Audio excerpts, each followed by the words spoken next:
C'est un quartier qui est important dans le dispositif de la ville. Bon, vous savez que le PRU a mis l'accent sur le quartier aéroport et sur le quartier de la Chancellerie. Donc là, on arrive quasiment au bout, notamment sur la Chancellerie.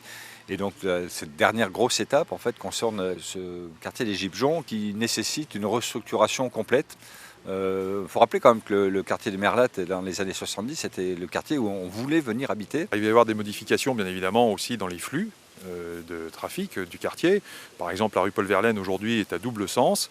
Elle va devenir en sens unique dans le sens Turly vers la rue Jules Berthaud et dans l'autre sens de la rue François Villon vers la rue Jules Berthaud. Nous allons créer une place destinée à cultiver ce lien social, à proposer un espace de rencontre pour l'ensemble des résidents du quartier. Ce qu'on souhaite, c'est redonner une vraie vie de quartier en le structurant d'un point de vue totalement qualitatif, en aménagement des espaces publics, en mettant en valeur le parc paysager qui aujourd'hui pour moi est le plus beau jardin de la ville de Bourges, mais qui manque un peu de visibilité. On va également aussi travailler sur les bâtiments publics. On a la salle pour tous, c'est compliqué de se garer, elle n'est pas adaptée, donc on va la refaire, on va la mettre aux normes, tant au niveau accessibilité qu'au niveau thermique.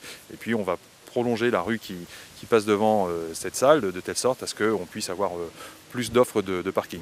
Et la bibliothèque pour tous, pareil, on va également revoir l'accès de telle sorte qu'il y ait une meilleure lisibilité dans le quartier pour qu'on puisse y accéder. Le but aussi de cet aménagement, c'est de relier les quartiers entre eux de manière à ce qu'il y ait une vraie homogénéité et puis une fois encore une vraie vie de quartier.